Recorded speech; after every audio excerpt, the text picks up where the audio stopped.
Pourtant, avoir des enfants, c'est pas du tout une expérience qui est rare pour les personnes trans, parce qu'il y avait des estimations qui étaient faites par une orga au niveau européen qui s'appelait Transgender Europe, et il disait qu'il y avait possiblement une personne trans sur 5 qui était parent. Donc c'est une expérience qui est courante en fait parmi les personnes trans, mais en fait ce qui est nouveau avec cette loi, c'est qu'en fait il y a des gens qui deviennent parents après avoir transitionné ou après avoir pris des hormones, et c'est ça qui est nouveau. Hey hey! Allez, si vous écoutez La Matrescence, c'est que vous êtes prêt ou prête à entrer dans le monde de la parentalité, ou bien que vous êtes déjà dans le cœur de ce tumulte bouillonnant, merveilleux, mais éreintant. La matrescence, pour faire court, c'est la contraction des mots maternité et adolescence pour expliquer la naissance d'une mère sur le plan psychologique, physiologique, neurologique et sociétal. On explore le changement d'identité qui s'opère chez nous les parents, parce que la matrescence, ça existe aussi.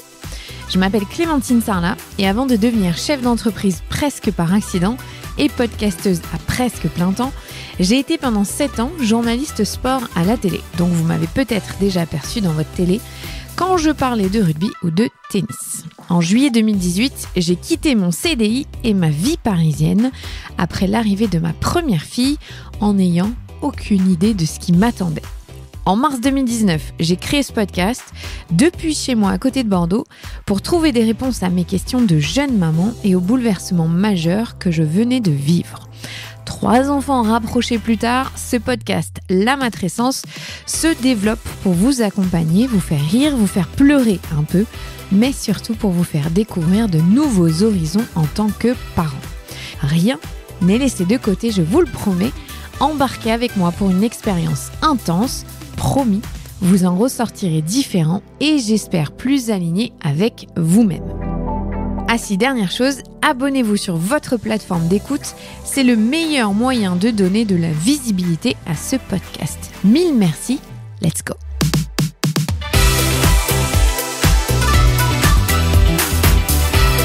Je n'ai jamais abordé ici les questions transgenres, je suis très honnête, je ne connais que peu ce milieu et les problématiques qui en découlent.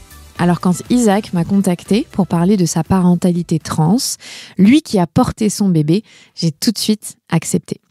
Nous sommes en juin et c'est l'occasion de célébrer la parentalité LGBTQ+.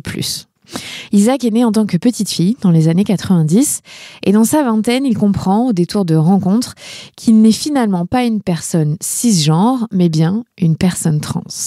Arrive la trentaine et l'envie de construire une famille avec son compagnon, lui aussi trans.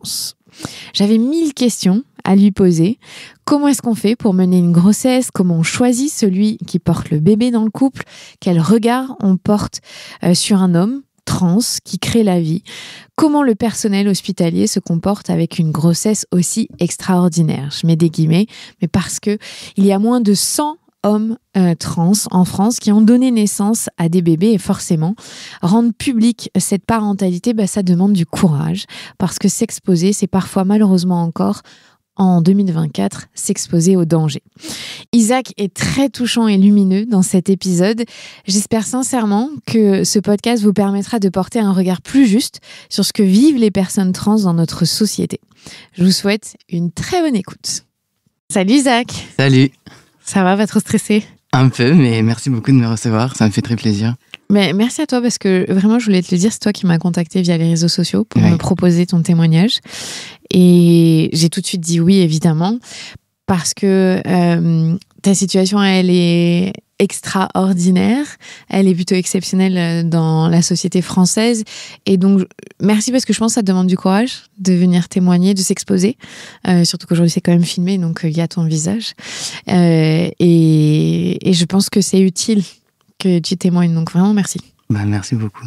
Et bravo d'avoir eu le courage de venir me dire il faut que je raconte mon histoire, est-ce que tu veux bien? Alors d'ailleurs, on va commencer par ça. Est-ce que tu peux te présenter et nous raconter un petit peu comment ça s'est passé dans ton enfance? Ouais. Du coup, je m'appelle Isaac, j'ai 30 ans passés et puis il y a 1 an, j'ai donné naissance à un petit bébé à la maternité des Lilas. Je suis né au début des années 90 et j'ai grandi avec ma mère et mes 2 frères.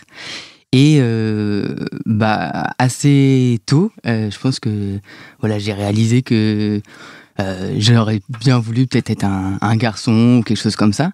Et puis, disons que la période de l'enfance, c'est une période où en tout cas, pour les personnes qui ont été assignées filles à la naissance, c'est une période où on a le droit on a pas mal quand même de liberté. Donc moi, voilà, j'avais pas mal de liberté. Disons qu'il n'y avait pas tellement de différence filles-garçons entre ce que je pouvais faire et ce que les garçons pouvaient faire. Donc finalement, j'y trouvais mon compte. Il y avait quelques limites qui étaient quand même posées.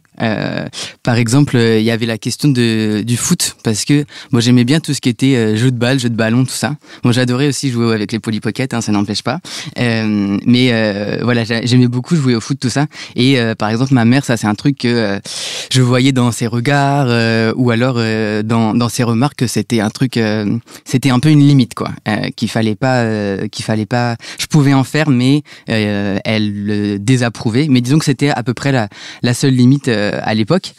Et tu veux dire de jouer au foot? Ouais, c'est ça. Je pouvais jouer au foot, mais je voyais que c'était un truc que ma mère, elle aimait pas trop. Vraiment, elle le disait. Il y avait, moi, je rêvais d'aller faire du foot dans un club ou tout ça. Et puis d'ailleurs, aux États-Unis, le foot, c'est pas étiqueté de la même manière. Non, c'est beaucoup plus féminin là-bas. Ah ouais, complètement. Clairement.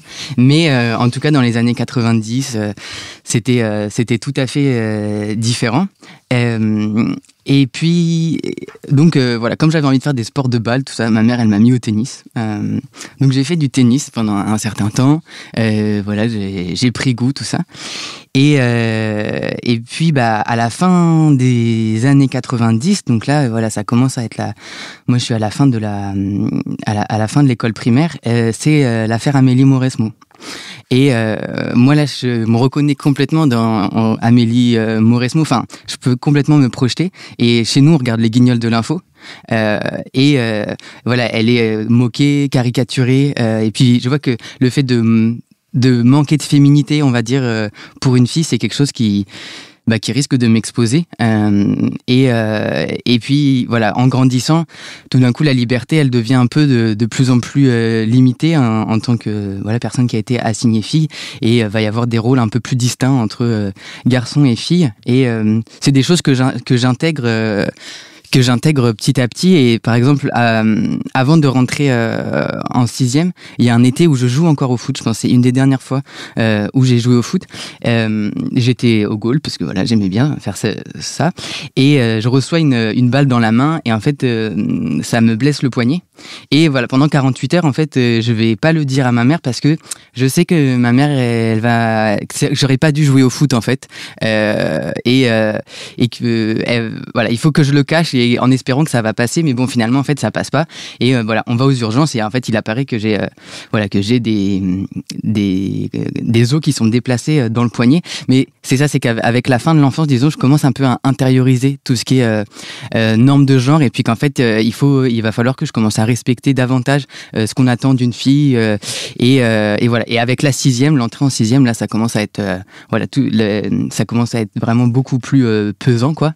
Et là, il y a une différence vraiment où il y a le groupe des filles, le groupe des garçons. Et là, disons que petit à petit, en fait, je commence un peu à passer en sous-marin et puis un peu à m'éteindre, en fait. Et puis, ça va durer comme ça pendant un peu, voilà, toute l'adolescence, quoi, où je vais me conformer énormément aux normes de féminité, un peu avec des formes de dissociation aussi, ce qui fait que ça va aussi pas mal m'exposer, en fait, à des violences sexistes, à des violences sexuelles, tout ça. Voilà, parce que, voilà, il y a une sorte de dissociation un peu, quoi. Et voilà, l'adolescence passe et ensuite je quitte chez ma mère et puis je rencontre un groupe d'amis qui sont, il y en a qui sont queer déjà dans ce groupe-là. Enfin, il y a 2 personnes qui sont pas des personnes hétéros. Et d'ailleurs, c'est à cette période-là que j'apprends le terme de hétérosexuel parce que voilà, je connaissais pas ce terme auparavant. Et puis petit à petit dans ce groupe, en fait, tout le monde va commencer à dire oui, moi je suis peut-être bi, en fait je suis peut-être pas hétéro, tout ça. Et je regarde ce groupe un peu de loin. Voilà, je suis avec eux de temps en temps, mais pas tout le temps. Et puis petit à petit, en fait, je vais intégrer ce groupe-là. Et en fait, je vais me mettre en relation avec une des personnes de ce groupe-là, qui est en fait aujourd'hui mon partenaire. Donc ça, c'était quand j'avais la vingtaine, quoi.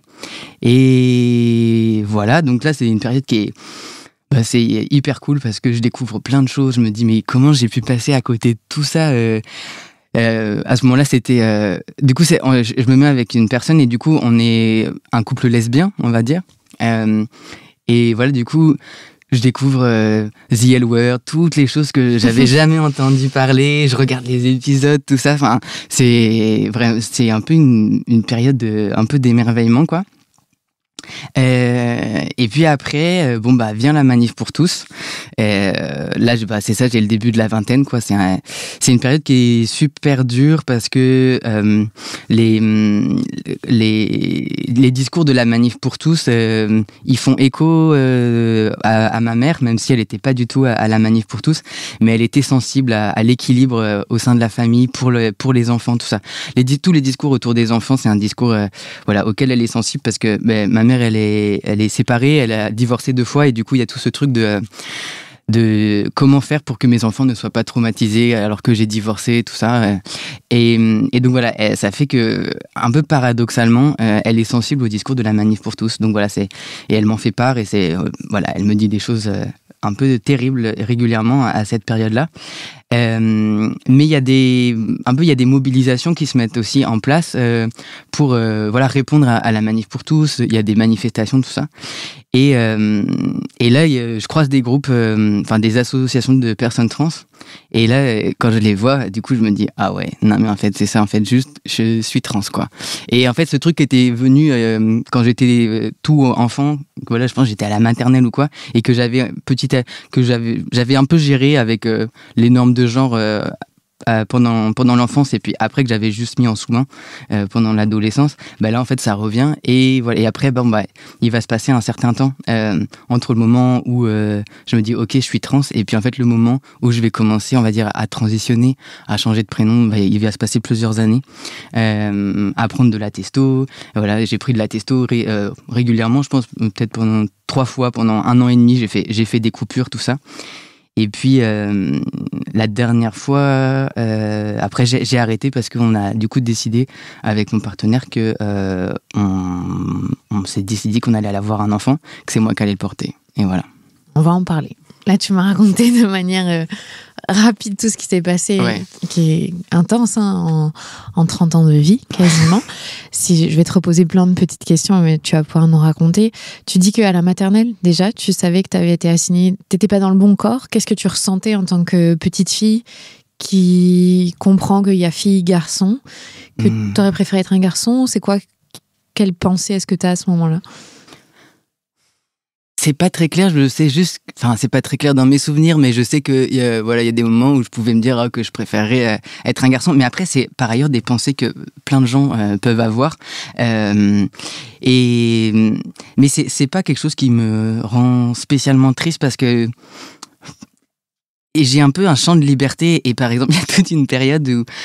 Il y avait des déguisements d'Astérix dans la chambre de mon frère et pendant, je sais pas, 1 mois ou 2, je me trimballe à être déguisé en Astérix chez moi et puis on a un tableau de tâches ménagères. Je raye mon prénom sur le tableau de tâches ménagères pour mettre Astérix. Bon voilà, du coup, disons que ça... Tu trouvais des subterfuges pour pouvoir être autre chose que... C'est ça. Que tu étais à l'époque. Ouais, et puis comme il y a aussi... Possiblement, c'est des expériences qui peuvent être aussi vécues par des personnes cisgenres. Cisgenre, ça veut dire pas trans.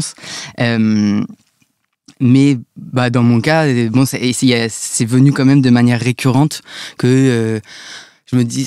Mais c'était jamais clair, mais c'était pas clair parce qu'en fait, il y a aussi pas de visibilité et surtout, les personnes trans, on en parle peu. On parle plutôt des femmes trans, ou en tout cas, ça a été la majorité pendant plusieurs décennies. Donc en fait, je pouvais pas vraiment... J'avais pas de mots à disposition pour capter, en fait, c'était quoi... je sais pas, on va dire ma particularité, quoi. De la même manière que je découvre le terme hétérosexuel à 20 ans, bon, bah, je découvre le terme cisgenre beaucoup plus tard. Bon, ça, c'est aussi plus récent comme terme. Mais, ouais, voilà. Mais de ce que tu racontes, t'avais internalisé très tôt, très vite, qu'il y a des rôles genrés dans la société, que jouer au foot, c'est pas forcément bien vu, que jouer à la poupée ou prendre soin du bébé quand t'es une fille, c'est ce qu'on attend de toi, que tes frères ont d'autres possibilités de jeu ou d'exploration que tu n'as pas, et vice-versa, j'imagine. Et c'est ta norme, en fait, c'est ça. Mais toi, t'es attiré par des activités qu'on dit plus... à l'époque surtout, masculine. Aujourd'hui, on a oui, et puis c'est pas seulement des trucs d'activité, parce que effectivement, j'aime bien jouer à l'extérieur, tout ça, mais vraiment aussi, j'aime bien jouer avec les Polly Pocket. Enfin, voilà, je me vois dans la chambre à jouer avec les Polly Pocket, tout ça. Donc, oui, c'est pas ça qui fait qu'on est trans. Oui, c'est ça, c'est pas seulement les activités, non. C'est plus voilà, quelque chose que je peux ressentir et puis aussi quelque chose que je vois quand je dépasse certaines limites, les regards qui me disent là, c'est pas, ça va pas, et donc c'est là où j'intériorise qu'il y a quelque chose qui va pas, qu'il y a quelque chose un peu de honteux. Il faut pas être comme ça, quoi. Et c'est dans ta famille, mais c'est plus comme ça que j'ai vécu. Normes-là. Oui, tu vois, moi dans ma famille, jouer au foot, c'était normal quand tu es une fille, c'est pas grave. Mais toi, t'as grandi dans une famille qui a les traditions assez classiques, on va dire, où on a genré certaines choses, parce que c'est comme ça, sans se poser la question, j'imagine. T'as jamais posé de questions à ta mère, par exemple ? Tu sais, les enfants, ils comprennent pas très bien ce qui est OK ou pas OK. Ouais, mais je pense que si, parce qu'il y a pas longtemps, ma mère, elle m'a évoqué que je lui avais parlé de ça, mais je me souviens pas. Je pense que j'étais vraiment à la maternelle, mais elle me l'a évoqué tellement vite que j'ai compris qu'il fallait pas, même aujourd'hui, trop en discuter.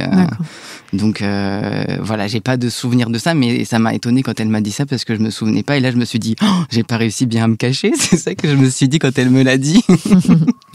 Ce qui veut dire que quand tu arrives dans la vingtaine, donc tu découvres qu'il y a les hétérosexuels, il y a les bi, il y a les lesbiennes, il y a les homosexuels. Enfin bref, il y a tout un champ des possibles que tu n'avais pas imaginé. À aucun moment tu te dis je suis pas née dans le bon sexe, ou c'est juste en côtoyant des personnes trans que là tu dis ah oui, ça c'est moi?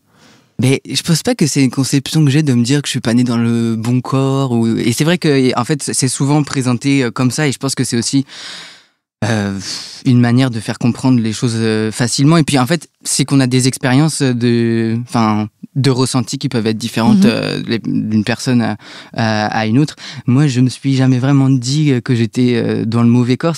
Il y avait quelqu'un qui disait que plutôt il avait fait des petites customisations. Bah moi, c'est plutôt comme ça que je le vois. En mode, il y a des gens, ils font des tatouages. Bon, bah moi, j'ai pris de la testo, j'ai fait une mamec, et puis voilà quoi. Genre, mais c'est pas vraiment le mauvais corps. C'est en fait, je préfère qu'on me genre au masculin. Et en fait, s'il faut choisir, je préfère plutôt du côté masculin, quoi. C'est plutôt comme ça.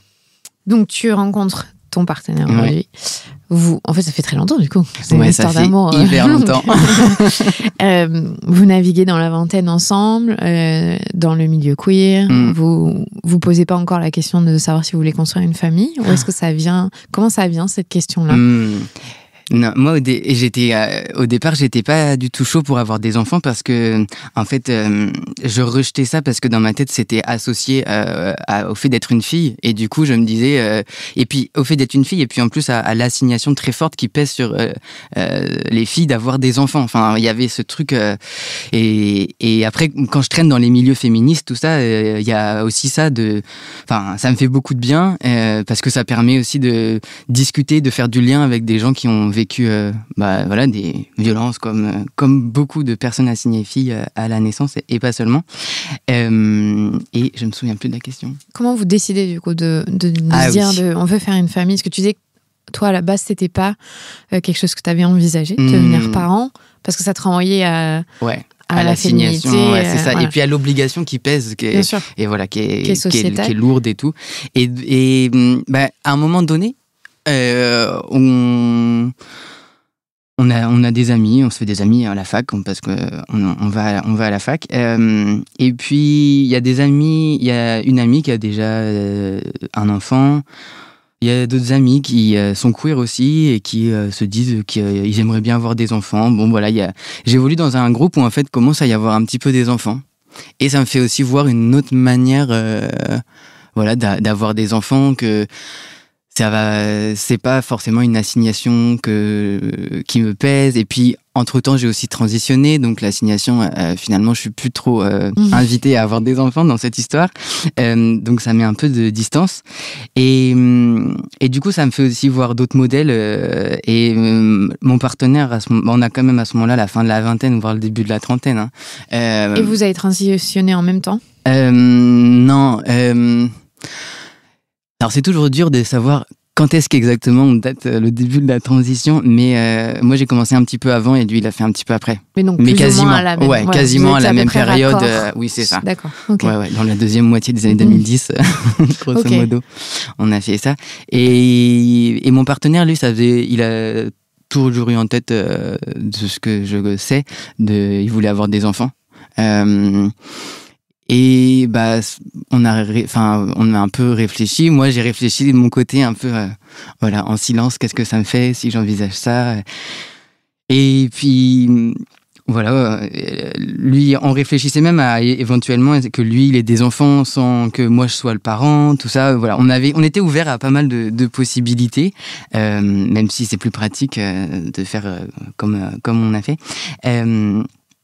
Et puis, je voyais bien que j'arrivais pas trop à me décider.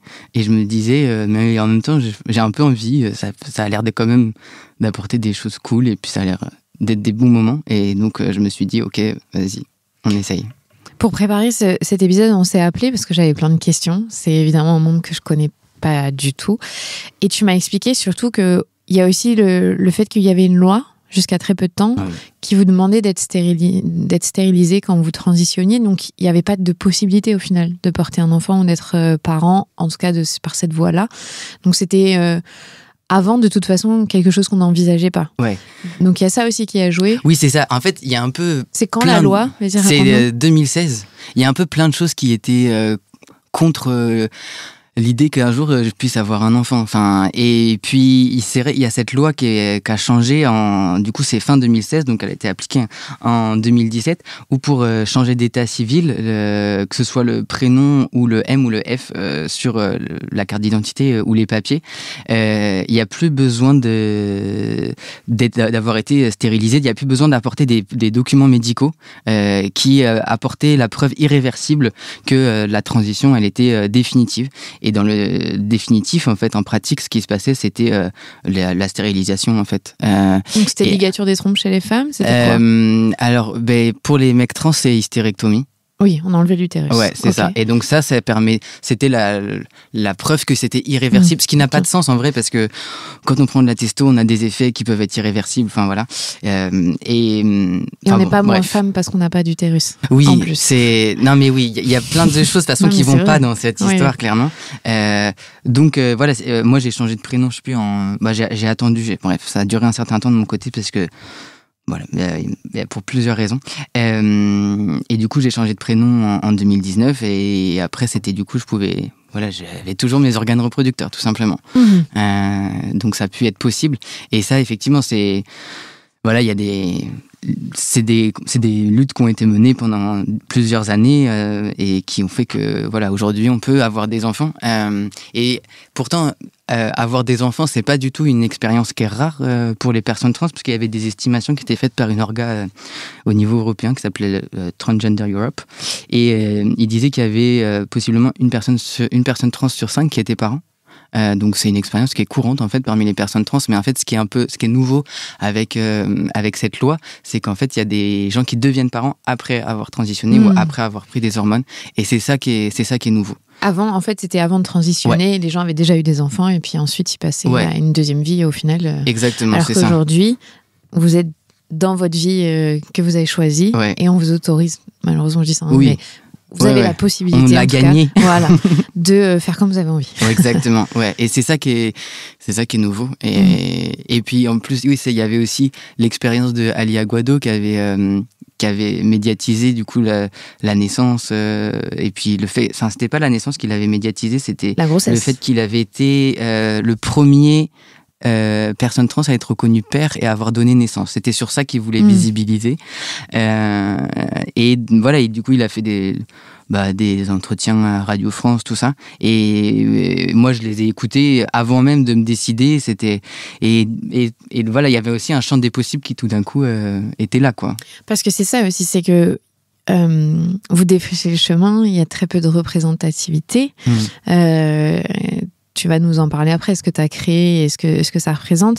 Ce que je t'ai demandé, en France, ça correspond à combien de personnes, hommes trans, qui donnent naissance, qui portent leur bébé? Et tu m'as dit qu'il y a moins de une centaine de personnes, c'est ça à peu près? Oui, je pense qu'on n'est pas beaucoup pour l'instant, mais c'est que, de toute façon, on n'est pas beaucoup en tant que tel. Après, il y a aussi des statistiques qui disent qu'il y a beaucoup de gens qui ne transitionnent pas parce que, selon les contextes politiques, c'est plus ou moins risqué de transitionner. Donc, c'est pour ça que je parle de la France. Ouais, voilà. En France, ça représente très peu de naissances, donc c'est pas comme si tu en croises tous les jours et que c'est facile d'avoir accès à cette information de comment c'est possible, ce qu'on fait. Oui, et puis d'échanger entre nous, parce que vraiment, c'est ça que moi je trouvais difficile, c'était que j'avais une expérience qui était particulière et puis je me sentais plus à l'aise, plus en confiance de parler de grossesse, de après, du postpartum, tout ça avec d'autres mecs trans parce que c'est des moments où on est vulnérable et on n'a pas envie d'entendre des gens qui vont nous mégenrer ou des choses comme ça. Donc, on a envie d'être compris, sans passer par 50 chemins ou sans se dire, ok, bon, c'est pas grave, là, machin. Donc, c'est pour ça que c'est cool de pouvoir se discuter entre nous et tout, quoi.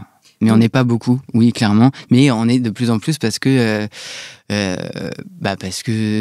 devient, parce que c'est possible et puis que il y a des gens qui ont fait des comptes Instagram aussi. Il y a eu la couverture du magazine, comment il s'appelle, en Angleterre. Ah oui.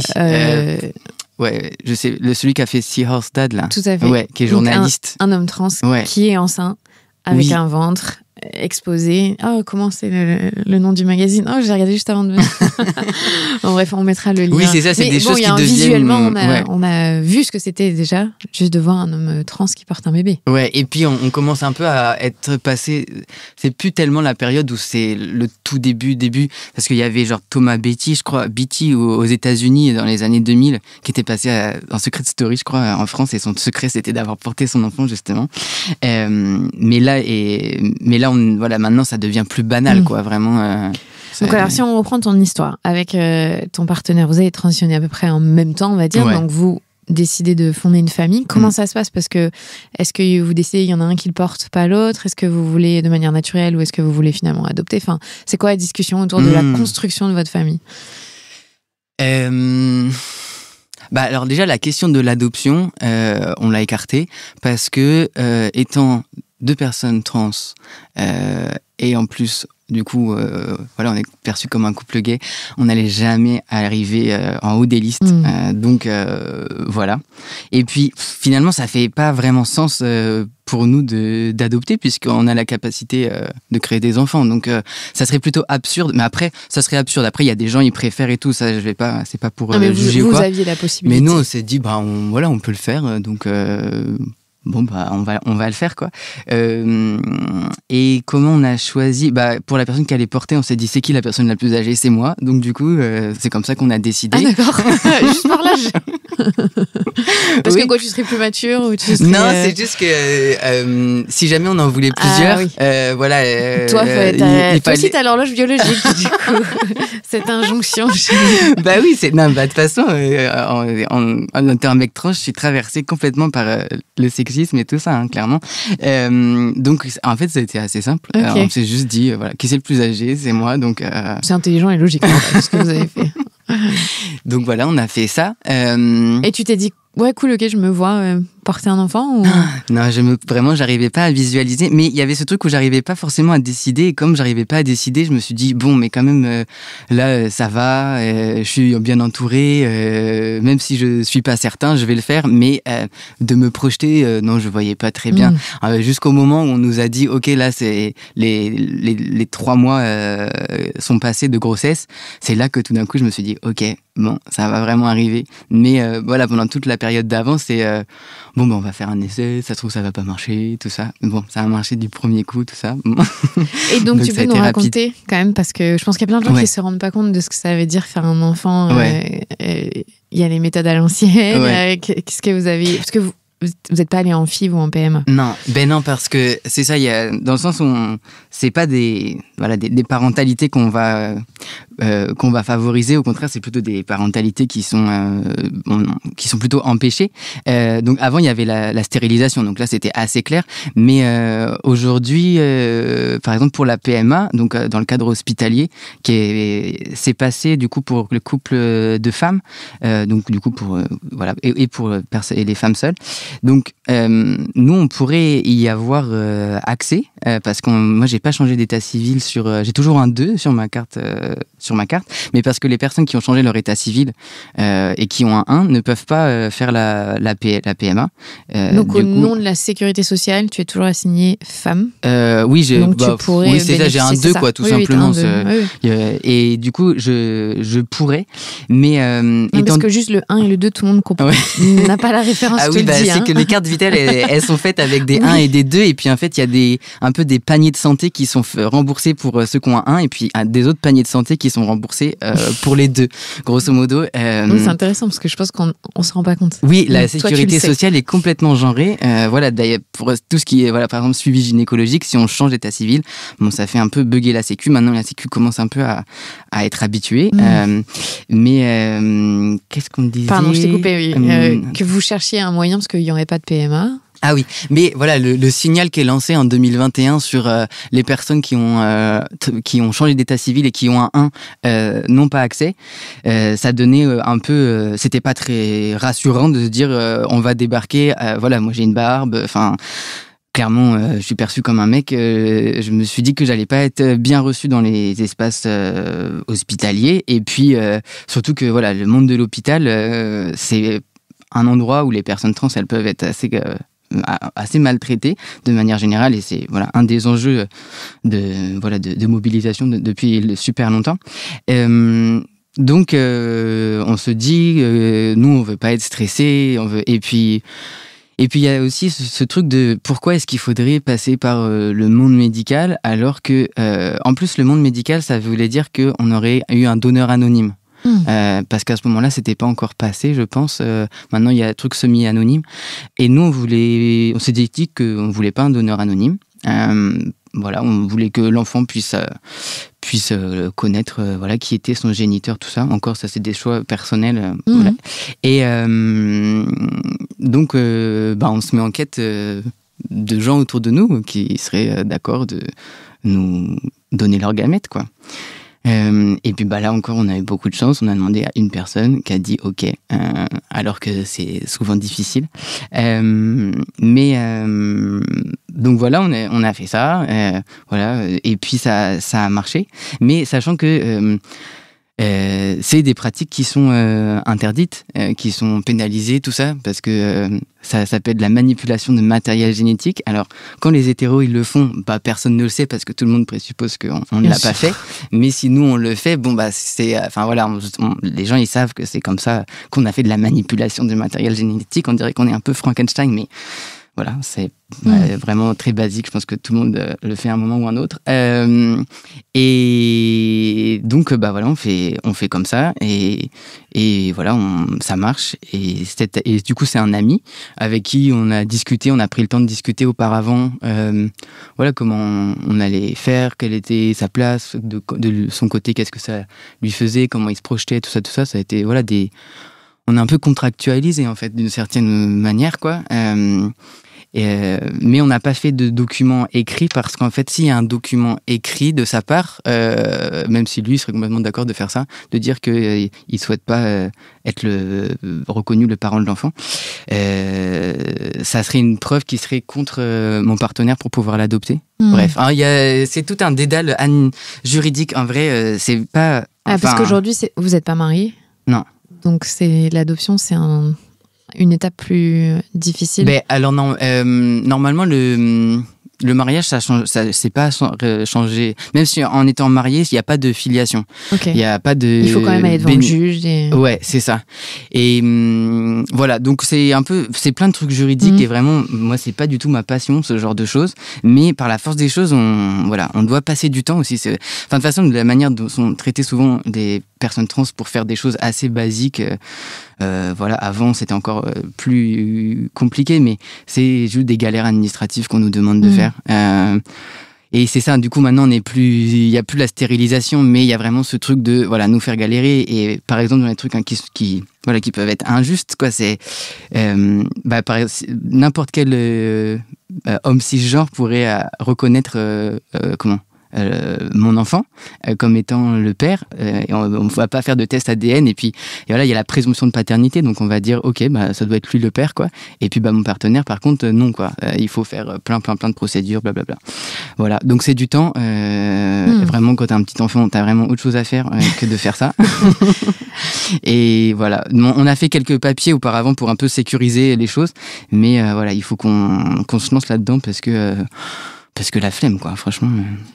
Donc alors, tu tombes enceinte. Ouais. On dit. Tu tombes enceinte. Ouais. C'était bien prévu. Hein. Je suis pas tombée comme ça par hasard.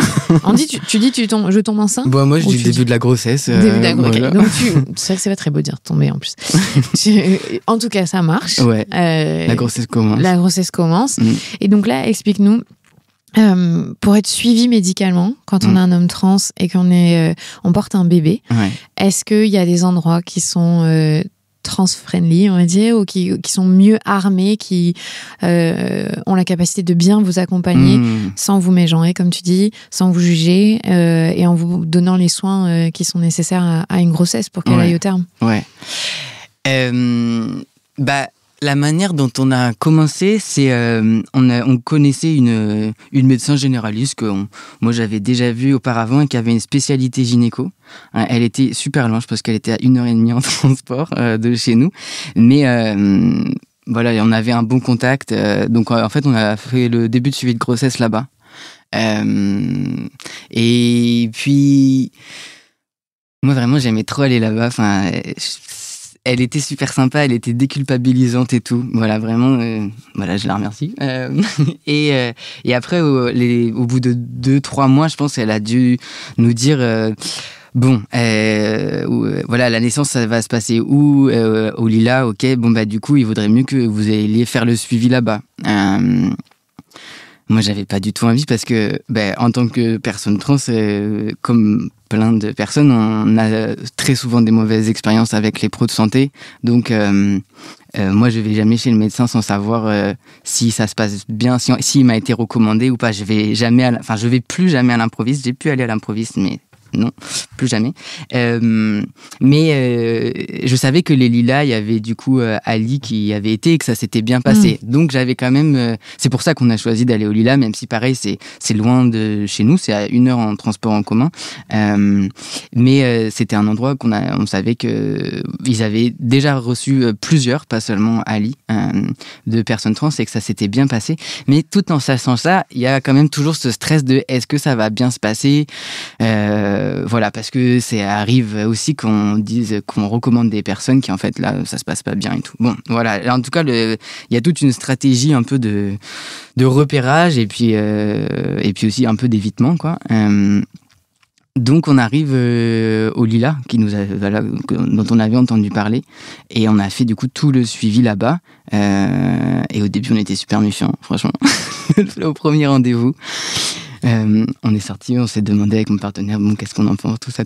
Et puis en fait, après le suivi, c'était tous les mois. Donc voilà, il fallait un peu se déterrer à aller faire 1 heure de transport tous les mois. Mais voilà, en fait, au fur et à mesure des mois, ça se passait de mieux en mieux. Et puis, je voyais que, ok, je pouvais faire confiance un peu plus à chaque fois et tout. Et puis, voilà, voilà, quand j'y pense, vraiment, ça me fait super chaud au cœur. En plus, c'était il y a pas longtemps. Non, finalement. C'était il y a pas longtemps. Et puis, elles ont... en fait, elles ont contacté une orga pour faire une formation sur les personnes trans. Ouais, la sage-femme qui nous suivait. Et voilà, et puis là, et du coup, donc c'était leur propre initiative, donc bon, c'était encore d'autant plus rassurant parce que bon, moi j'avais hyper peur de la naissance. En plus, voilà, moi ma mère, elle est sage-femme, elle a exercé pendant super longtemps, et puis à partir des années 2000, elle racontait souvent que les conditions à l'hôpital, elle pouvait plus travailler comme avant, tout ça. Enfin, donc, et puis j'étais au courant des violences obstétricales. Je me suis dit, en plus, je suis une personne trans, vraiment, la naissance, ça commençait un peu, voilà, j'étais un peu stressée, quoi. Et du coup, oui, ça, là, il y a la formation qui est mise en place, et puis il y a un peu aussi une culture particulière. Enfin, il y a au-delà d'essayer de ne pas être surplombant avec les personnes, tout ça. Et puis c'est aussi c'est une association. Enfin, c'était une association, mais en tout cas, il y a un truc où il y a davantage de personnel, donc ça fait aussi que la formation, elle a aussi bien marché, et puis ça a pu bien se passer aussi parce qu'en fait, il y avait plus de personnel, donc il y avait aussi plus de temps. Voilà. Enfin, moi, la naissance, elle a eu lieu 8 jours après le terme. Et voilà, le déclenchement, ça a été progressif pendant 3 jours. Voilà, on m'expliquait, tiens, il y a ça, tu peux faire ça, qu'est-ce que t'en penses? Enfin, et du coup, ça n'a pas été pressé, et avec les différentes options que j'ai pu choisir. Donc ça a été un moment aussi qui était super important. Et voilà. Et après, il y a la question du suivi après la post-naissance, enfin juste après la naissance. J'ai encore plein de questions. Donc tu dis, je trouve ça quand même beau de me dire que les sages-femmes, elles ont voulu se former pour t'accompagner au mieux, parce que ça te bénéficie à toi, mais ça te bénéficiera à d'autres personnes plus tard, parce que ça veut dire qu'elles ont vraiment pris en compte qui tu étais et tes besoins spécifiques. Tu t'es senti... t'étais méfiant, j'ai bien compris au début. Ouais. Tu t'es senti... Après, je vais pas te mentir, je pense qu'on est plein à avoir le monde médical, des fois, avec cette peur de pas être traité à la hauteur de ce qu'on mérite, comme être humain, et que on a fait une grande campagne avec Anna Roy sur la maltraitance que les sages-femmes ont envers les patientes et les patients, mais dû au système. Donc, tu n'es pas seule dans cette situation. Tu t'es senti en sécurité pour pouvoir accoucher correctement? Bah ouais, franchement, franchement, je me suis senti super bien. Franchement, c'était... Ouais. Et, en fait, moi, la question de la sécurité, j'avais peur des violences.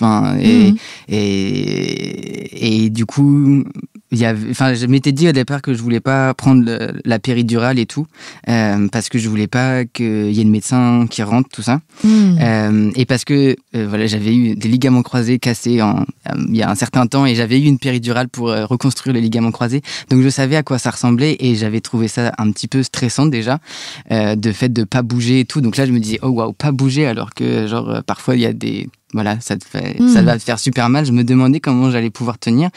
Donc voilà, j'avais cette idée-là. Et puis à un moment donné, quand même, au moment de la naissance, là, je me disais à mon partenaire, waouh, mais là, je crois que je vais pouvoir tenir et tout. Tant pis, quoi.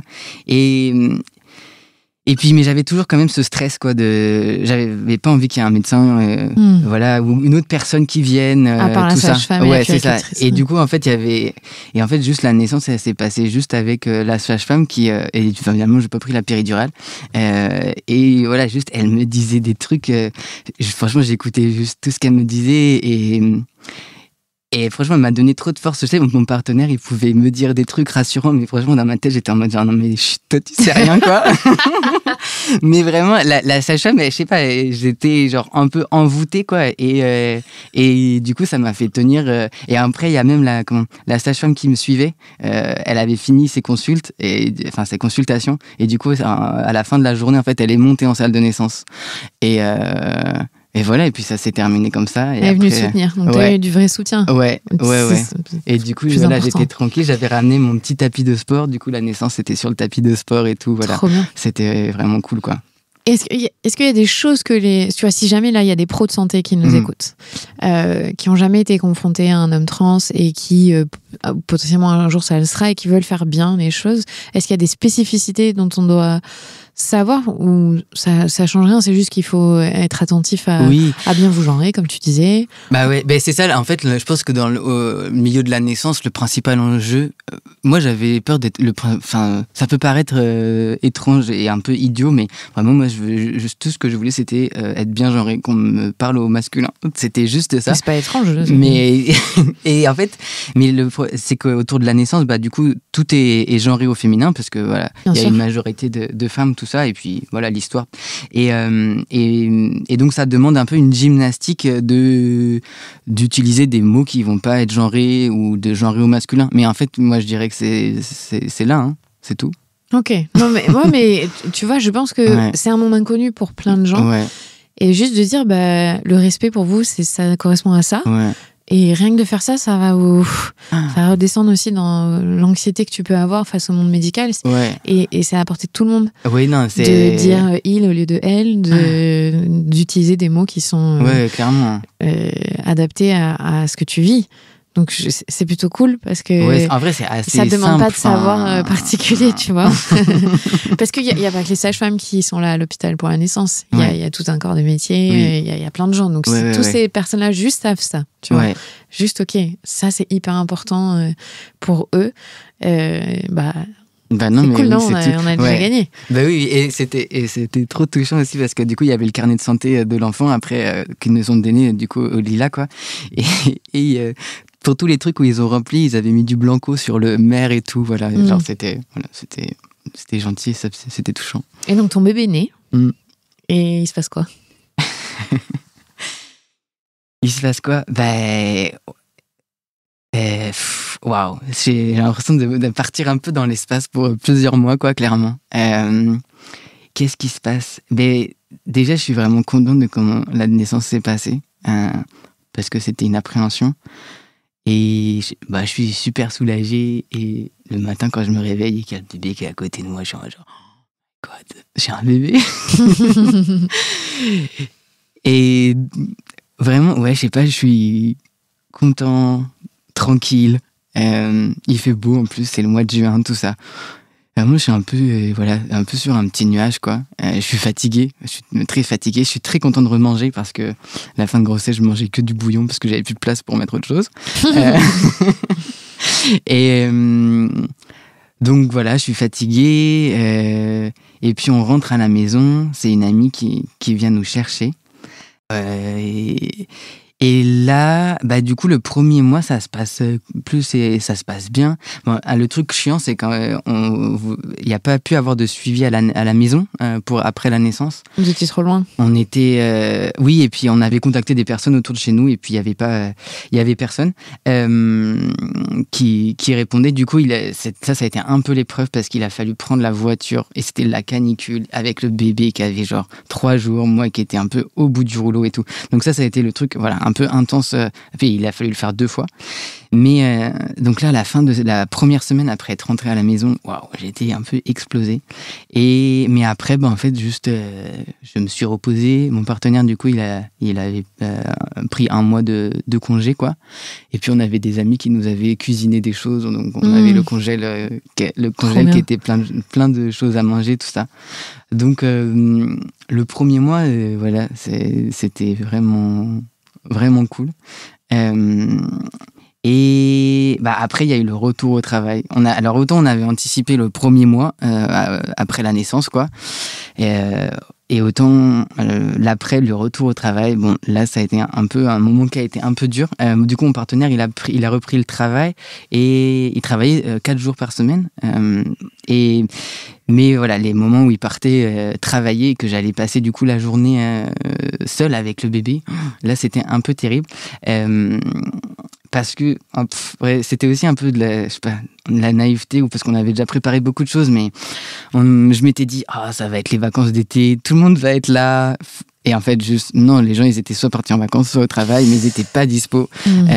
Et aussi, à ce moment-là, moi, j'étais pas entouré par ma famille parce que, voilà, j'ai des relations compliquées avec ma famille, avec ma mère, même, pour être plus explicite. Et puis, c'est souvent sur les mères qu'on compte. Après la naissance, en tout cas, c'est elles qui peuvent se rendre dispo, c'est elles qui savent tout ça. Et à ce moment-là, moi, c'était pas envisageable. Et je rigole parce que pendant le premier mois, je pense que vraiment tous les soirs, au moment où le soleil à peu près se couche, quoi, je pleure et puis j'ai juste trop envie de voir la sage-femme qui m'a suivie. Et voilà, et j'ai trop envie d'avoir une petite figure parentale qui va me gratter la tête et qui va me dire ça va aller et tout. Et voilà, juste j'avais besoin d'un parent pour me soutenir, quoi. Ça. Et vraiment, j'ai complètement fait un transfert sur la sage-femme qui m'a suivi. Ouais, tu sais que les doulas sont faits pour ça aussi. Pour épauler, avoir ce soutien moral et matérialistique, physique, d'être présente, quoi. Ouais. Mais c'est... Comme déjà ça a un coût et nous on n'a pas des très gros salaires. Après ça aurait pu être un investissement, mais c'est un investissement. C'est quand même dommage de devoir faire des investissements pour ça. Mais bon, ça, why not? Mais on connaissait pas, on n'avait pas de doula qui aurait pu faire ça. Enfin en tout cas pas de retour avec des personnes trans, tout ça. Bien sûr. Et puis j'ai fait un petit tabel. S'il y a des doulas qui sont qui sont familières du milieu trans et qui sont présentes, envoyez-nous un message parce que même pour toi d'avoir les contacts, je sais que c'est important d'avoir confiance et de savoir qu'il y a des gens qui peuvent vous épauler c'est et sûr, qui ont le savoir, la connaissance autour du milieu. Ouais. Et c'est vrai, le truc de préparer le retour au travail, si on avait su, on se serait mieux organisé, quoi. T'inquiète, t'es pas le seul. Je pense qu'on est beaucoup à s'être pris un petit mur et se dire en fait c'est ça là. Ok. Ouais, non, mais moi, il faut s'organiser différemment. Tu verras, si jamais vous faites un deuxième, vous serez dans d'autres contextes. Ouais, c'est ça, mais il y aura un deuxième auquel on sera prêt à préparer. Mais c'est toujours un peu choquant de voir à quel point c'est une expérience si commune et que tout le monde se trouve un mur. Qu'est-ce qui se passe? On est d'accord. Et j'ai juste une question, parce que je t'ai pas posé cette question. Quand tu étais enceinte, visiblement, la grossesse, est-ce que tu as vécu des discriminations? Est-ce que vous êtes des populations beaucoup plus sensibles à l'animosité des gens? On vit plus de violence en général. On sait. Est-ce que là, d'avoir une apparence d'homme avec un ventre rond, tu as été exposée à des choses difficiles? Comme j'ai surtout anticipé les choses qui pouvaient se passer. C'est souvent des trucs d'anticipation et du coup de se protéger. Moi, j'avais ça en tête. Et c'est pour ça que, par exemple, je n'allais pas demander à ce qu'on me laisse la place assise dans le bus ou des choses comme ça, parce que je préférais juste rester debout, quoi. Parce que j'avais peur que... qu'on m'agresse ou des choses comme ça. Et en fait aussi, au bout d'un moment, quand c'est devenu plus visible, bon, déjà, heureusement, c'était pendant l'hiver, donc gros manteau. Et t'es menu quand même. Ouais. Donc, je pense que t'as pu cacher un peu, c'est ça? Ouais, il y a ça, genre mettre des pulls, gros manteau, tout ça, quoi. Et puis, je pense que vers la fin, il y a aussi ce truc où l'espace public était juste pas pratique s'il y avait pas de priorité qui pouvait m'être donnée pour m'asseoir, pour faire les courses ou tout ça. Donc, en fait, au bout d'un moment, je suis juste restée chez moi, en fait. Et voilà, ça, les derniers. Mais bon, après, je me sens bien chez moi et tout. Mais c'est vrai que j'avais une amie qui souvent, à la fin, dans les dernières semaines, pouvait me proposer d'aller au parc et tout. Et à chaque fois, je refusais parce que c'était stressant, en fait. Parce qu'au début, ça se voit pas trop. On peut dire, je sais pas, que j'ai un gros ventre ou quoi. Bon, mais au bout d'un moment, une fois, c'est pas le ventre de la bière. Oui, c'est ça. Une fois, j'ai croisé le regard de quelqu'un. Tu vois que les gens, ils captent et que... Bon. Et puis, je trouvais que c'était difficile aussi dans le cadre du voisinage, parce que autant des gens que je ne vais jamais revoir, s'ils sont au courant un brief instant... Enfin, moi, ce que j'avais peur, c'était que le voisinage soit au courant et qu'il y ait des gens mal intentionnés dans le voisinage. C'était surtout ça. C'était vraiment le côté... genre proximité du domicile, où en fait c'est l'endroit où je me sens bien, où on va rester. Et c'était ça plus que... Pour pas qu'ils captent que tu es trans en fait, et que potentiellement... Et qu'en plus porte un enfant, ce qui est vraiment... c'est ça. Et puis aussi pour avoir du calme, parce que j'avais pas envie que les gens, même sans que ce soit des agressions physiques, j'avais pas envie que les gens ils viennent me faire part de ce qu'ils pensaient de la situation. Vraiment, j'avais pas envie, j'étais juste dans ma bulle, voilà. Ça peut être très intrusif quand on porte un bébé. De toute façon, le regard des gens, ils ont l'impression que ça leur appartient.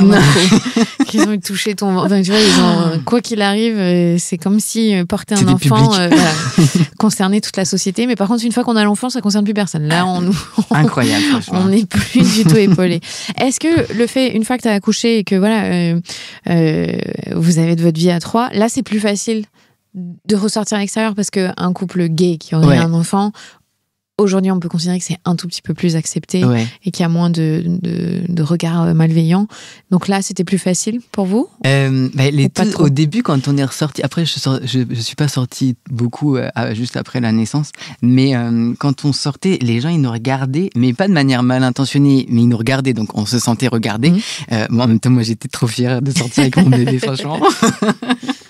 Mais on nous regardait parce que on avait été deux gars avec un tout petit bébé et c'est pas trop on voit pas des hommes avec des si petits bébés parce que souvent ils vont les avoir adoptés ou quoi, alors que le nôtre il était minuscule, ça vous voyez qu'il venait de naître quoi.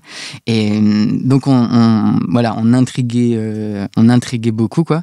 Et voilà, et même une fois je me promenais avec une pote du coup qui est une femme et c'est à elle qu'on a dit félicitations alors que c'était moi qui portais le bébé.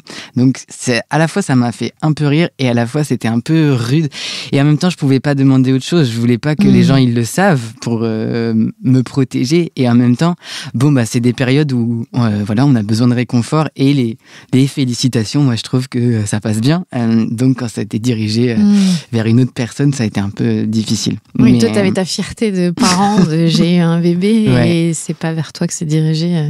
Oui, et puis d'avoir donné naissance, moi vraiment, je trouve que c'est un peu une épreuve de haut niveau. Je trouve j'avais l'impression d'avoir fait un truc incroyable et puis pareil ensuite d'être un peu quand même en convalescence donc oui, t'avais besoin de tout l'amour. Là, oui, voilà. T'as raison. Donc, du coup, on est un peu sur ce credo-là quand on vient de donner naissance. On se prend un peu, moi, pour une déesse, tu vois. J'avais cette sensation de planer un peu, pas au-dessus des gens, mais dire j'ai quand même fait un truc de ouf, les gars. J'ai sorti un être humain de mon corps. Oui, mais je trouve que c'est d'autant plus que c'est pas vraiment reconnu, je trouve. Enfin, en tout cas, c'est pas valorisé. Oui, ce que tu disais, quand on a préparé l'épisode, on a parlé de ce terme-là, le réarmement démographique dont a parlé notre cher président. Et tu disais, nous, en fait, on fait pas partie du réarmement démographique. Personne n'a envie que nous, on ait des enfants. Donc, on vous valorise pas du tout dans cette parentalité-là. Oui, la dernière fois, j'ai entendu quelqu'un qui disait que la grossesse, c'était un moment valorisé. Et je me suis dit, est-ce que j'ai raté quelque chose? Parce que moi, je l'ai pas du tout vécu comme ça. Mais c'était pas non plus un truc auquel j'avais honte et tout. Mais bon, clairement, c'était pas valorisé. Oui, c'est sûr que les politiques natalistes, elles s'appliquent pas vraiment à nous. Et de toute façon c'est naze les politiques natalistes, mais nous on est plutôt les gens à qui on va décourager d'avoir des enfants. Et voilà, la parentalité découragée, la parentalité découragée. Devenir parent, ça bouscule plein de choses, le couple, la hiérarchie dans la famille, au travail comme tu l'as dit. Est-ce que ça vous a rapproché plus tard avec ta famille ou c'est toujours compliqué, le fait que tu aies eu un enfant? Avec tes frères, avec ta mère? Disons que donc, ils n'étaient pas au courant de la grossesse. Okay.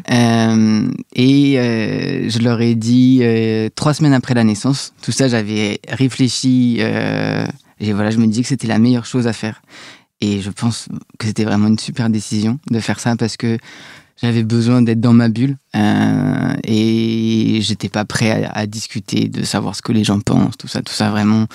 Je sais très bien ce que les gens ils peuvent penser, en tout cas pas tout le monde, mais j'ai idée grosso modo, donc j'avais pas envie et je connais ma famille. J'ai pas mal douté de ce choix. Je me suis dit, mais est-ce que c'est une bonne chose? Enfin, voilà.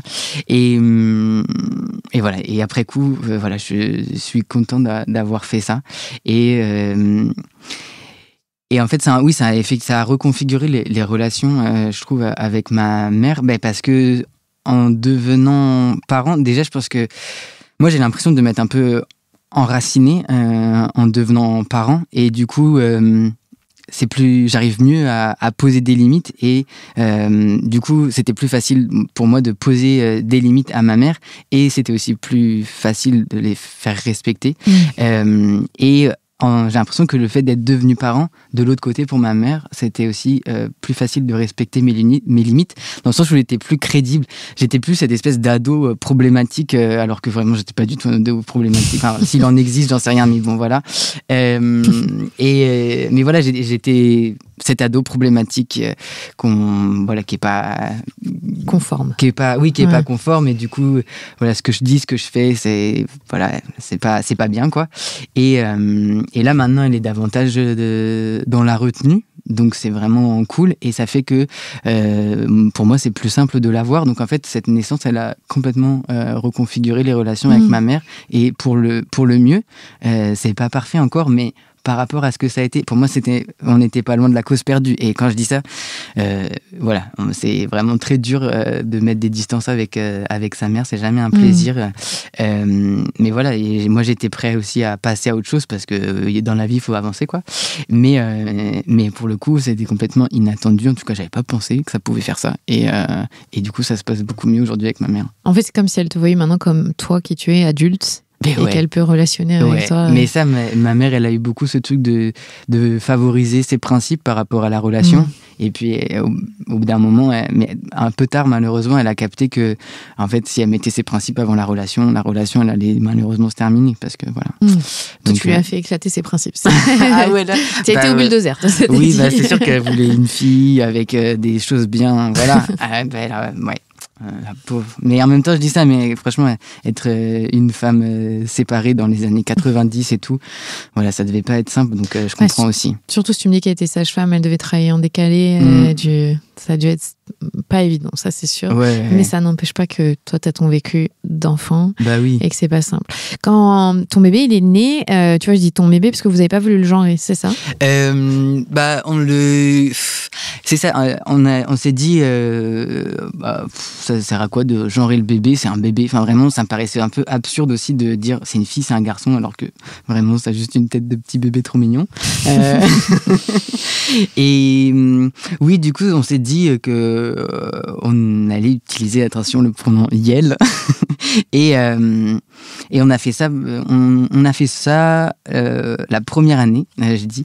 Mais à la crèche ou chez le médecin, voilà, si l'enfant était genré elle, on n'allait pas reprendre les personnes parce que c'est plus simple, c'est ça. C'est plus simple, et parce que bon, on n'a pas trop envie d'être scruté davantage qu'on peut l'être et tout. Par ailleurs, à la crèche, ça se passe vraiment très bien. Donc ça, c'est quand même voilà, c'est hyper encourageant.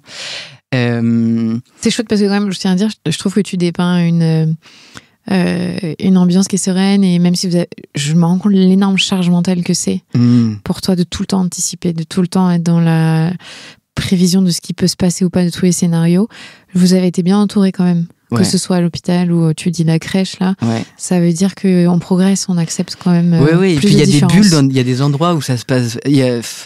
C'est en fait la difficulté, c'est qu'on sait un peu jamais à quelle sauce on va être mangé. Mais c'est une énergie de malade. Hein. Quand je t'entends parler, tout ce que tu as dû mettre en place pour pouvoir être en sécurité, c'est déjà assez dur comme ça de fabriquer un humain, d'être en postpartum. Toi, t'anticipes toutes les configurations possibles pour te protéger, ce que j'entends tout à fait, et t'as raison, hein. Mais je pense que les gens qui vont écouter vont se rendre compte de ce que ça veut dire. C'est vrai que moi, c'est ma vie, je me rends plus spécialement compte qu'on passe notre temps à mettre des choses en place et tout. Mais c'est vrai que quand ça se passe bien, après, voilà, on est un peu infiniment reconnaissant, alors que ça devrait être normal. Mais je trouve ça juste cool de pouvoir montrer que vous l'avez fait, vous êtes différents, mais que ça va, quoi. Tu vois, même s'il y a plein de problématiques et que ce n'est que ton expérience, bien sûr. Il y a sûrement des gens pour qui ça s'est mal passé, mais je trouve ça chouette que tu vois, on est 1 an après la naissance de ton bébé, Et t'as un gros smile et je sens que c'est un... Bah ouais, franchement, c'était, d'un côté, ça a été une année super dure. J'ai l'impression qu'elle a duré 50 ans parce qu'il y a tellement eu de périodes différentes et tout. En même temps, j'ai l'impression que la naissance, c'était il y a 2 semaines, quoi. Mais Ça s'appelle la parentalité. On a une dissociation avec le temps. mais voilà, ça m'a apporté plein de trucs et j'aime trop la relation que j'ai avec l'enfant et tout. Enfin, parce que je savais pas comment ça allait se passer. Voilà, il y avait des chances que ça se passe pas bien aussi. Enfin, et quand je découvre, voilà, que ça se passe bien, même s'il y a eu plein de choses difficiles, mais vraiment, je suis trop content. Enfin, ouais. Et toi, aujourd'hui, tu te considères père ou parent ? Ouais. Comment tu te définis ? Moi, je me définis parent. J'utilise pas le terme de père, mais encore ça, vraiment, il y aura d'autres personnes trans qui vous diront que... Et ton compagnon, pareil ? Oui. Ok. Ouais. Enfin, je pense. En tout cas, il y en a aucun des deux qui se fait appeler papa, mais en fait, c'est qu'on a... Alors, vous faites appeler comment ? on a choisi qu'il y en aurait... Si c'est soit les deux qui se font appeler papa, soit aucun, parce que s'il y en a un qui s'appelle papa et l'autre non, ça fait un peu... Il y en a un parent qui est légitime et Bien puis l'autre qui l'est moins. Donc, c'était tout ou rien. Moi, vraiment, le faire père et papa, ça me renvoie à mon propre père, voilà. Et vraiment, j'étais en mode, enfin, je m'identifie, je veux pas être cette personne, je m'identifie pas à lui. Et puis, ça fait pas sens, enfin, pour moi, par rapport à mon vécu, voilà, ça faisait pas sens, quoi. Donc, moi, mon nom, c'est Tadig, bon, qui est papa en breton. C'est juste, voilà, finalement, une autre forme de papa, mais qui est, voilà. En tout cas, moi, je trouve ça, j'aime bien ce nom. Et mon partenaire, c'est Dada. Donc, voilà. Facile à dire pour un bébé. Ouais. T'as dit que ça va être plus dur. Ouais, on l'entraîne. Tu sais que ton enfant ne dira pas ton nom d'abord. Je sais, c'est pas grave. J'aime trop quand le bébé essaye de répéter les syllabes de Tadig. Tadig, c'est costaud quand même. Tu t'es pas facilité la tâche là-dessus. C'est pas grave. Aujourd'hui, tu te sens parent à part entière parce qu'aux yeux de la société, c'est quelque chose, mais toi, dans ton être... Ouais, là, franchement, le jour de ces 1 an, j'ai ouvert la porte de l'immeuble avec la poussette et c'est là je me suis dit, c'est le premier jour où ça me paraît normal que j'ouvre la porte avec un enfant et que ce soit le mien. J'ai longtemps été surpris d'être parent. Maintenant, je suis surpris d'avoir un enfant de 1 an, mais bon, je pense que ça durera toute la vie. Et oui, franchement, je pense que j'ai complètement endossé ce rôle, cette identité même de parent. Et pareil, c'est une bonne surprise parce que je savais pas voilà comment ça allait être. Et ouais, vraiment, ça c'est un des trucs qui a complètement changé avec la naissance, c'est que tous les centres d'intérêt qui se décalent et tout. Et puis et maintenant, j'aime trop tout ce qui tourne autour de ça. Bon, j'avais quand même beaucoup écouté les podcasts de la matrescence avant. Mais ouais, ça fait partie des choses aussi de un peu une nouvelle personne, quoi, et d'avoir des intérêts que j'aurais jamais imaginé. Et puis, j'aurais jamais imaginé aussi avoir tant de plaisir à être parent. Enfin.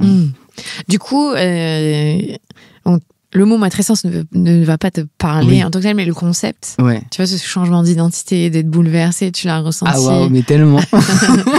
Et même en ayant écouté les podcasts, j'étais pas encore prêt à la puissance de ce que c'était. Et ouais, ça a été vraiment puissant, mais de manière positive, même si, voilà, toujours, c'est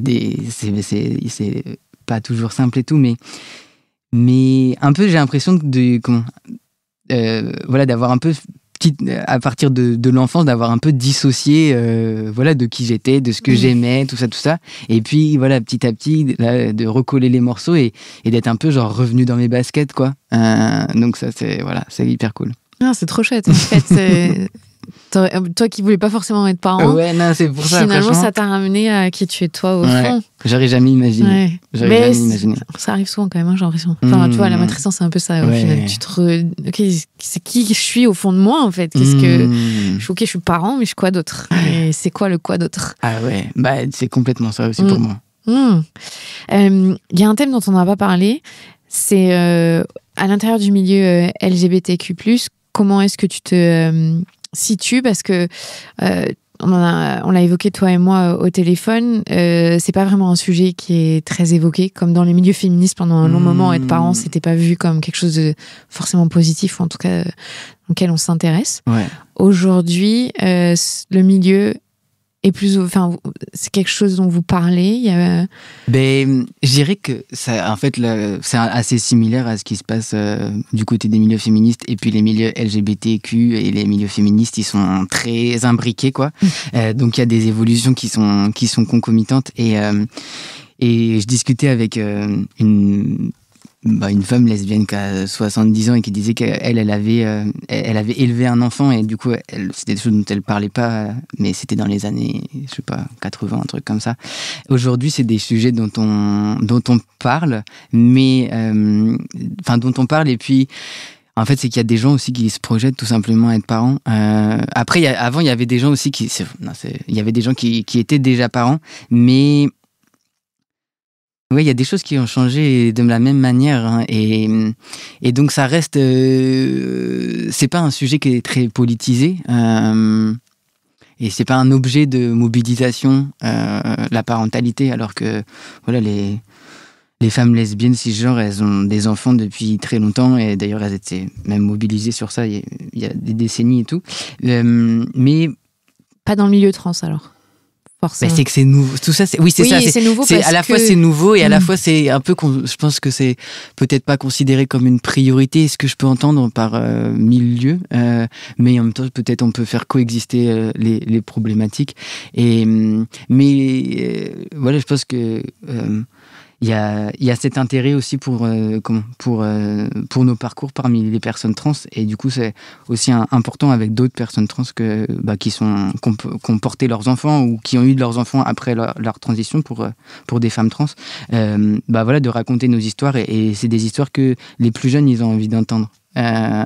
Et c'est pas du tout pour inciter à être parent ou quoi, parce que l'idée c'est d'avoir le choix, mais c'est bien d'avoir le choix de pas être parent ou de l'être, et c'est cool de pouvoir se poser la question, et de se dire que c'est une possibilité, et que voilà, maintenant on a le choix, et ça c'est un truc qui est hyper nouveau.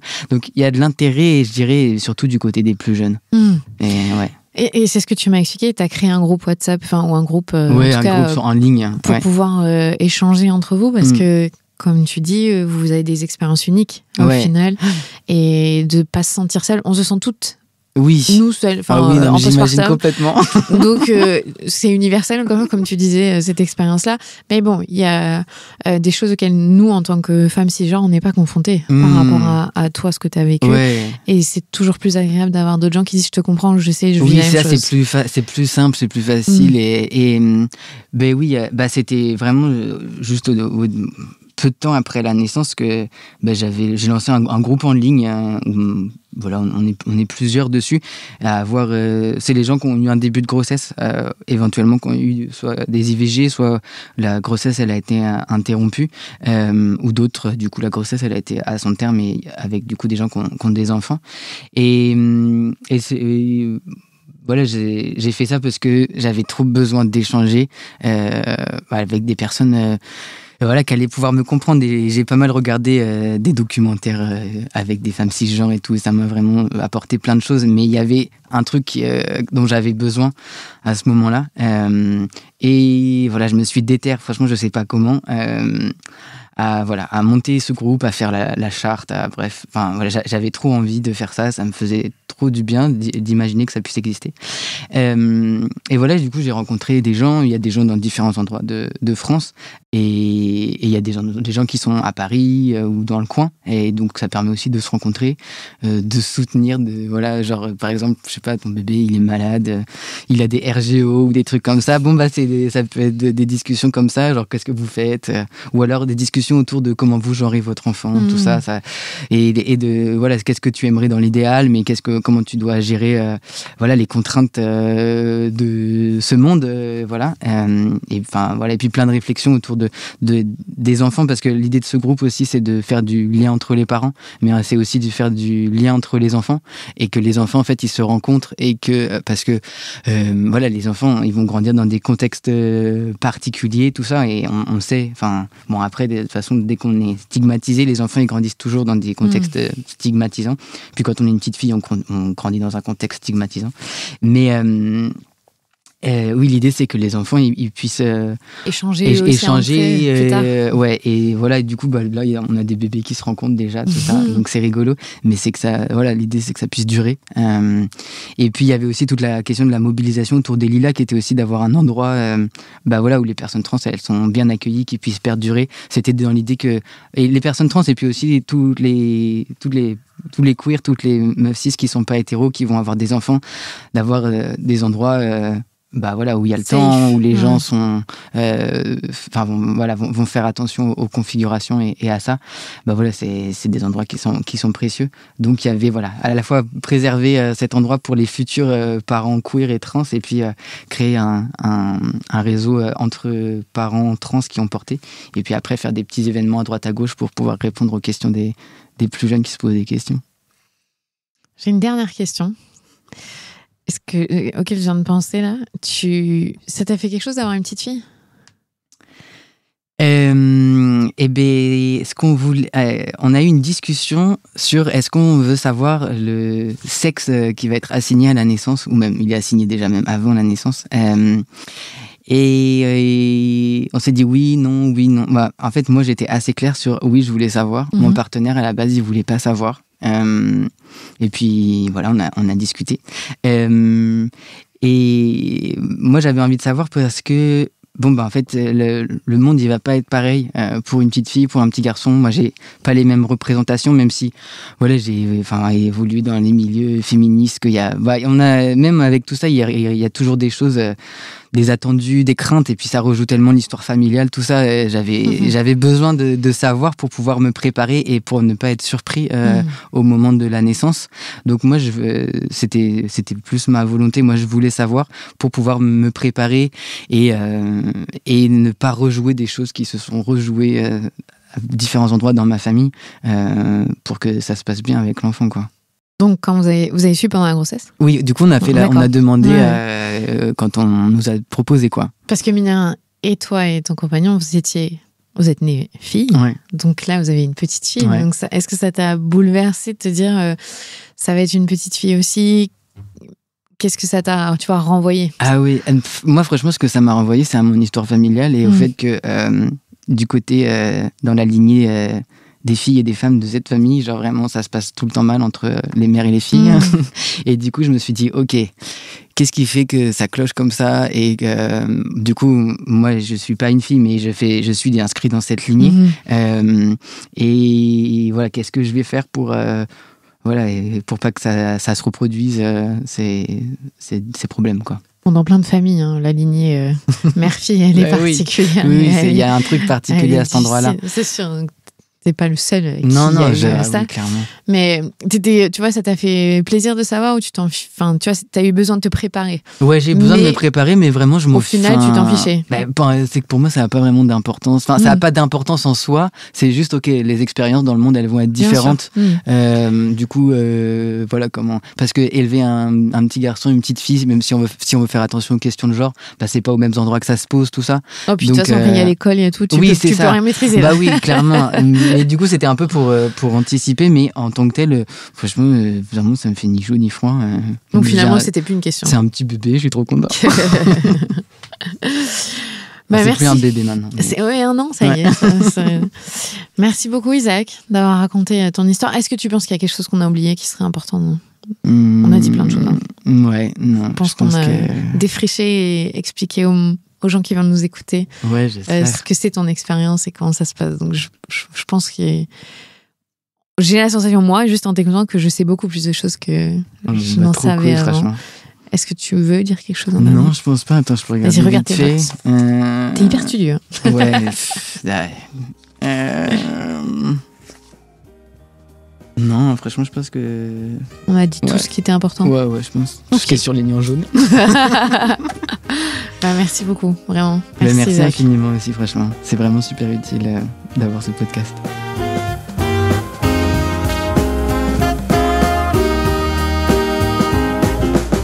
Venez d'écouter un nouvel épisode de la Matrescence. Merci infiniment pour votre soutien. Si vous voulez découvrir de nouvelles pépites, n'hésitez pas à aller sur le site www.lamatrescence.fr. Vous pouvez également vous abonner à la newsletter qui sort tous les vendredis. Rendez-vous également sur le site pour pouvoir vous inscrire. Ensuite, vous devez vous abonner sur votre plateforme d'écoute pour pouvoir recevoir les notifications. C'est ce qui fait grandir ce podcast. Merci infiniment et continuez de partager ce savoir autour de vous. Je sais que c'est comme ça que beaucoup des auditrices et des auditeurs ont découvert ce podcast. Alors un grand merci. Prenez soin de vous. À la semaine prochaine.